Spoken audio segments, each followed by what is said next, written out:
un développeur aurait hacké le code de la sacro-sainte invention de Satoshi Nakamoto. Alors non, rassurez-vous, ce n'est pas Craig Wright. Mais quand même, depuis quelques jours, les bitcoiners sont en ébullition. Les tweets fusent, les articles pullulent. Une polémique vieille de plusieurs années est en train de revenir sur le devant de la scène. Est-ce que Bitcoin doit être utilisé uniquement pour des transactions financières, ou alors est-ce que la technologie pourrait éventuellement servir à d'autres choses, comme par exemple servir de base de données décentralisée, ultra sécurisée et immuable, destinée à supporter différentes applications? Notre histoire commence le 20 janvier dernier avec ce tweet. Les inscriptions sont enfin prêtes sur le réseau principal de Bitcoin. La bombe était lancée, la boîte de Pandore était réouverte. Kazé Rodarmor annonçait que le projet sur lequel il travaillait depuis plusieurs mois était enfin prêt. Son nom, Ordinals. Concrètement, cela permet de stocker toutes sortes de fichiers comme une photo, une vidéo, de la musique, voire même un petit jeu vidéo dans une transaction Bitcoin et de relier ce fichier à un token, en l'occurrence un Satoshi. Alors, reprenons calmement depuis le début, tout sera beaucoup plus clair à la fin de cette vidéo. Comme vous le savez probablement déjà, et sans re-rentrer dans tous les détails techniques, mais dans une transaction Bitcoin, vous avez la possibilité de mettre un commentaire. Vous avez le destinataire, le montant et puis un champ ouvert grâce à la fonction OpReturn. C'est justement grâce à ça que Satoshi Nakamoto a inséré un commentaire dans le Genesis block de Bitcoin. Celui-ci reprenait le titre de la première page du Times du 3 janvier 2009. Pour la petite anecdote, ce n'était pas simplement un doigt d'honneur au système bancaire traditionnel, mais également un moyen d'horodater le tout premier bloc. C'est un peu comme quand un otage se fait prendre en photo avec le journal du jour. Cela permet de prouver que la photo n'a pas été prise avant cette date. Bref, comme on l'expliquait dans cette vidéo, certaines personnes ont très rapidement utilisé ce champ OpReturn pour stocker toutes sortes de données. C'est comme ça qu'on a vu apparaître dès 2012-2013 l'idée des tout premiers NFT de l'écosystème crypto, appelés à l'époque les Colored Coins, ou encore les tout premiers stablecoins sur Bitcoin, grâce au protocole Omni. Là non plus, je ne rentrerai pas dans les détails techniques, mais pour faire simple, la chaîne principale de Bitcoin, la L1, servait de base pour ancrer des informations provenant de métaprotocoles comme Counterparty ou Mastercoin, qui est devenu Omni. En gros, on insérait des informations supplémentaires dans les transactions grâce à la fonction OpReturn qui était ensuite figée dans les blocs. Cela permettait d'avoir une preuve infalsifiable de l'exécution d'une opération et de la transmission d'un token. Pour la petite anecdote, le white paper de Mastercoin publié dès 2012 était intitulé The Second Bitcoin White Paper. Une bonne partie de la communauté, et tout particulièrement les développeurs travaillant sur Bitcoin Core, donc le protocole principal de Bitcoin, ont instantanément agité le drapeau rouge. Cette utilisation du réseau pour d'autres usages que les aspects monétaires et de réseau de paiement présentait, selon eux, un risque de polluer la technologie et de compromettre éventuellement la décentralisation du réseau. Et oui, si la blockchain grossissait trop vite et s'il y avait trop de données, cela aurait pu devenir compliqué pour un individu lambda d'avoir un nœud Bitcoin à la maison. Aujourd'hui, pour quelques centaines d'euros, vous pouvez faire tourner Bitcoin Core et conserver l'intégralité de la blockchain chez vous. Vous ne dépendez de personne.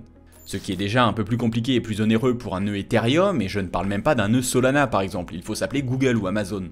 Bref, en mars 2014, les débats faisaient rage sur Bitcoin Talk et sur Twitter. C'est ce que l'on a appelé la OpReturn noire. Pour plus d'infos à ce sujet, je vous renvoie vers ces deux articles ou bien la vidéo GAC dont on parlait juste avant. L'histoire s'est terminée de façon assez radicale. Le code de Bitcoin a été modifié à travers un soft fork et on a implémenté une limite de 80 caractères dans cette fonction OpReturn. Les Jeff Garzik et Luke Dasher et autres core devs qui ne voulaient pas voir Bitcoin se transformer en un vulgaire Dropbox avaient gagné une bataille, mais peut-être pas la guerre. Flash forward, on en arrive à Segwit et Taproot, deux autres mises à jour du protocole Bitcoin qui, comme vous allez le voir un peu plus loin, vont complètement rebattre les cartes. La première a eu lieu en août 2017 et l'autre plus récemment en novembre 2021. Alors pour rappel ou pour info, et je vous la fais courte, Segwit a permis entre autres choses d'optimiser la taille des transactions pour en faire rentrer plus dans un bloc, et donc permettre d'augmenter les capacités du réseau, le fameux TPS pour transactions par seconde. On est passé avec Segwit de 1650 transactions par bloc à environ 2700 après la mise à jour. Avec Segwit, on n'a pas changé la taille de l'avion, mais on a réorganisé les sièges pour faire rentrer plus de passagers. Sans trop rentrer dans les détails techniques, on a réussi cette optimisation en sortant certaines données des transactions et en les réorganisant d'une certaine manière dans le bloc sans perdre aucune information utile. Au contraire, cela a permis de résoudre le fameux problème de la malléabilité des transactions. Donc, dans la nouvelle structure, vous avez les données principales d'un côté et à l'extérieur, les données dites témoins ou en anglais Segregated Witness Data, d'où le nom de la mise à jour Segwit. Maintenant, restez bien avec moi, ça se complique un tout petit peu, mais c'est vraiment important de comprendre ça avant d'aller plus loin. Avant Segwit, les blocs Bitcoin étaient limités à 1 MB. Super simple, net et précis. Pour vous donner des ordres de grandeur, une image c'est 0,1 MB, un film en HD c'est environ 10 000. Après Segwit, les choses ont changé. On a modifié le système de mesure. On a arrêté de compter en bytes comme on le fait partout en informatique et sur Bitcoin depuis le départ, et on a introduit le concept de weight unit. Il a été décidé que le weight unit d'un bloc serait égal à 4 fois les données inscrites dans la partie principale des transactions, plus les données témoins. La limite d'un bloc n'était plus de 1 million de bytes comme auparavant, mais de 4 millions de WU. Alors là, vous êtes en train de vous dire, mais qu'est-ce que c'est que cette choucroute? Pourquoi faire simple quand on peut faire compliqué? Comme je vous l'ai dit, cette partie est essentielle pour comprendre la suite de l'histoire des ordinals. Alors encore un petit effort, on y est presque. En fait, l'introduction de ce concept de weight unit était une manière relativement élégante d'augmenter la capacité du réseau tout en évitant le hard fork qui est la hantise de la plupart des bitcoiners. En gros, la mise à jour était et est toujours optionnelle. Et encore aujourd'hui, certaines personnes n'utilisent pas le format Segwit pour leurs transactions. Comme vous pouvez le voir sur ce graphique, on est aux environs de 90%. Et puis deuxième chose, avec ce système de weight unit, il y a en quelque sorte un discount, une réduction à toutes les transactions qui utilisent Segwit car une partie de l'information pèse 4 fois moins lourd que le reste. Et oui, parce qu'il ne faut pas oublier que les frais sur le réseau Bitcoin ne sont pas en fonction du montant de la transaction, mais de son poids. Du coup, une transaction moins lourde est forcément moins chère. Il y a une incitation économique pour les utilisateurs à utiliser Segwit. Maintenant, si on reprend la petite formule de tout à l'heure et qu'on joue un peu avec les paramètres, vous voyez que si quelqu'un n'utilise pas Segwit, on reste sur la configuration initiale. Avec un max à 4 WU, la partie main data doit faire 1 MB maximum, ce qui équivaut ni plus ni moins à la taille d'un bloc avant la mise à jour.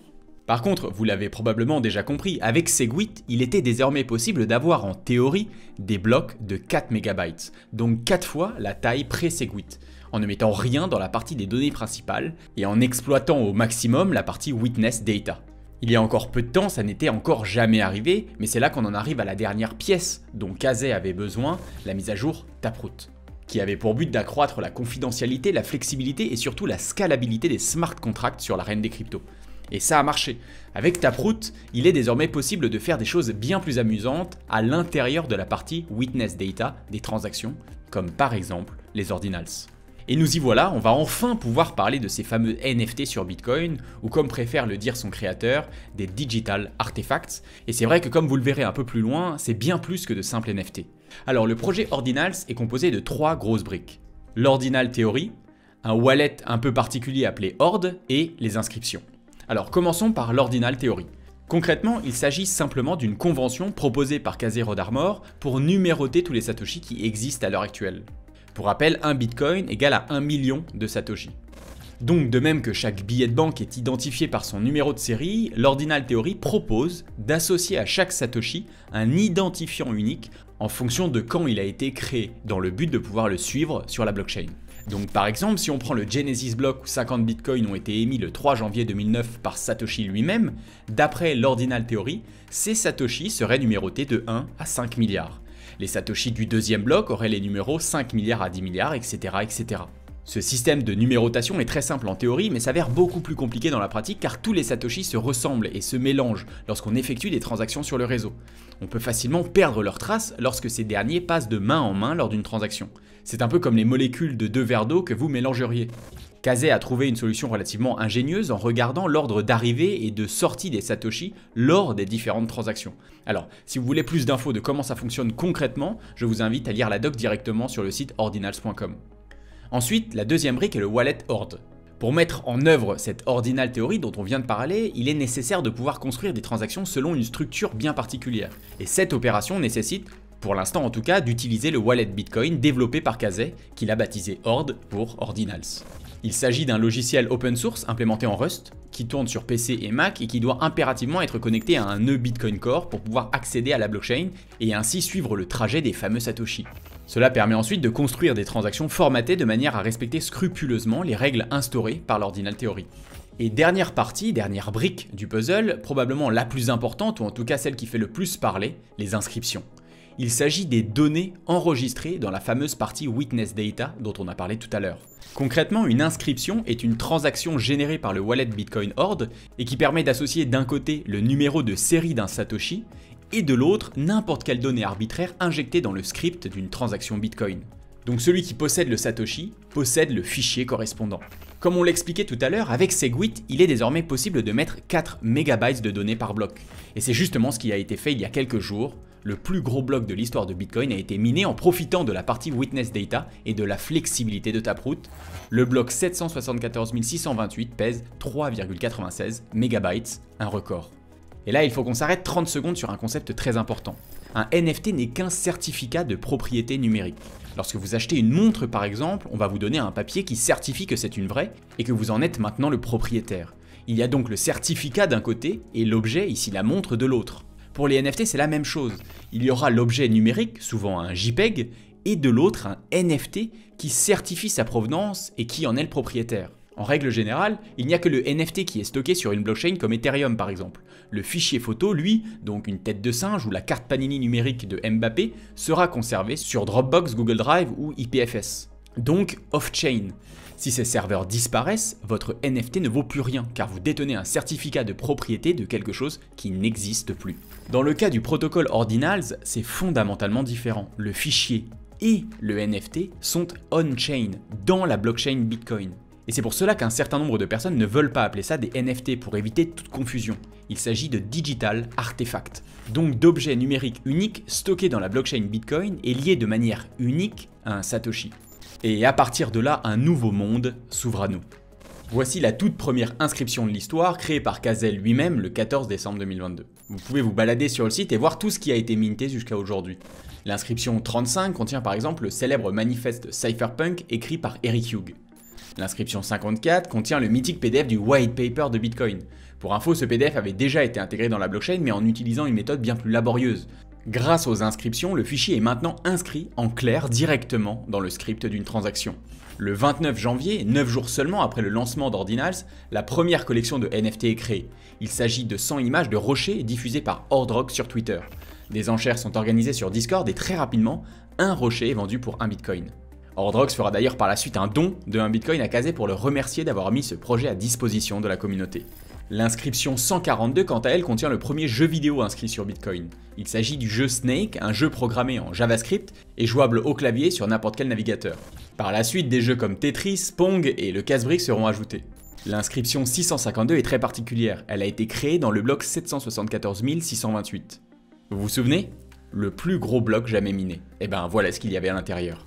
Bref, on pourrait continuer comme ça pendant longtemps, il y en a des milliers. Et toutes les 10 minutes environ, à chaque bloc Bitcoin, de nouvelles inscriptions sont créées par des utilisateurs partout sur la planète. On en revient maintenant à la controverse dont on parlait au début de cette vidéo. Est-ce que Bitcoin doit être utilisé uniquement pour des transactions financières ou alors est-ce que la technologie pourrait éventuellement servir à d'autres choses, comme par exemple sauvegarder des photos de sextoys accrochés au mur? C'est une question extrêmement difficile, il n'y a pas de bonne réponse, chacun aura son avis. Cette histoire souligne une nouvelle fois que Bitcoin n'est pas qu'un simple protocole informatique, mais bel et bien l'incarnation d'un consensus social autour d'un projet et d'une certaine morale. Comme on le disait dans l'introduction, deux camps s'affrontent pour le moment. D'un côté, il y a les ayatollahs du fix the money, fix the world. La priorité absolue pour Bitcoin est de répondre à des problématiques monétaires. Toute autre utilisation de la technologie représente un risque pour cette mission. Ce type de maxi estime que Bitcoin n'est pas une vulgaire base de données décentralisée. Il faudrait donc lutter pour un maximum de décentralisation au niveau des nœuds du réseau qui hébergent la blockchain dans son intégralité. Et cela pourrait devenir impossible si cette dernière augmentait trop rapidement. Pour info, tous les blocs de Bitcoin depuis le lancement du réseau le 3 janvier 2009 pèsent moins de 500 gigas. C'est donc parfaitement possible pour un individu lambda d'avoir un full node chez lui. Cette question du stockage d'informations sur Bitcoin est extrêmement ancienne. Dès 2010, Satoshi Nakamoto lui-même en parlait avec la communauté à propos du projet BitDNS qui voulait stocker sur Bitcoin les noms de domaines du web, donc les .fr, les .com, etc. Mais assez rapidement, il a été convenu qu'il serait préférable de faire ça sur une chaîne parallèle. C'était la naissance de Namecoin, la toute première altcoin de l'histoire, qui avait le soutien de Satoshi by the way. Au-delà du risque de surcharge du réseau, certains craignent aussi que ces fichiers stockés directement dans la blockchain puissent être utilisés comme un vecteur d'attaque contre Bitcoin dans la guerre de communication. Comment réagira le grand public quand les journaux titreront « En plus de consommer plus d'énergie que le Danemark, Bitcoin sert désormais à stocker les pires immondices du dark web ». Quelle décision la justice prendra lorsqu'on lui demandera de statuer sur le fait que des milliers d'utilisateurs hébergent et se repartagent en toute impunité ce genre de contenu? Est-ce qu'héberger un nœud Bitcoin chez soi deviendrait illégal? Bon, avant de sombrer dans cet océan de noirceur, il faut quand même rappeler qu'une étude allemande de 2018 a déjà recensé plus de 1600 fichiers cachés dans la blockchain Bitcoin, dont un certain nombre de JPEG à caractère sexuel et une liste d'URL menant vers des sites pédocriminels. Concernant les ordinals, Kazé a d'ores et déjà censuré un certain nombre de fichiers pour qu'ils n'apparaissent pas sur son site. Maintenant, ils sont quand même inscrits dans le marbre numérique de Bitcoin, et ils ne pourront jamais être délogés. Après, empêcher les ordinals car certaines personnes vont les utiliser à mauvais escient me fait penser à certains politiciens qui veulent interdire et castrer intégralement les cryptos car quelques criminels utilisent la technologie pour blanchir de l'argent ou financer le terrorisme. Bref, il y a donc une partie de la communauté, avec comme tête de rang des personnalités comme Luke Dasher, qui considèrent que les ordinals sont une attaque contre Bitcoin et qu'il faut l'éradiquer. Plusieurs solutions sont déjà à l'étude pour bloquer les inscriptions sur la blockchain. Certains parlent même de revenir sur Segwit ou Taproot, mais ça me semble très peu probable. Toute cette histoire nous rappelle également de manière très concrète qu'il y a toujours un compromis à faire entre fonctionnalité et sécurité. Plus le code est compliqué et capable de faire des choses complexes, plus la surface d'attaque est grande.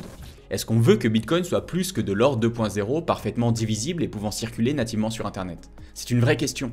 Maintenant, je trouve qu'il est quand même assez marrant de voir certains maxis de la première heure se disant pro-liberté, anti-contrôle, vouloir bloquer, censurer certains utilisateurs qui voudraient utiliser Bitcoin d'une manière particulière. Et oui, qui a le droit de dire comment et pourquoi Bitcoin devrait être utilisé?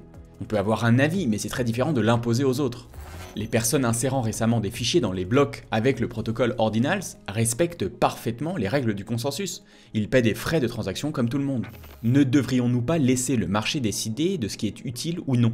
Si quelqu'un est prêt à payer plus que moi pour faire rentrer une photo de rocher sur la blockchain Bitcoin, qui suis-je pour lui dire que c'est un crétin et que ça ne sert à rien?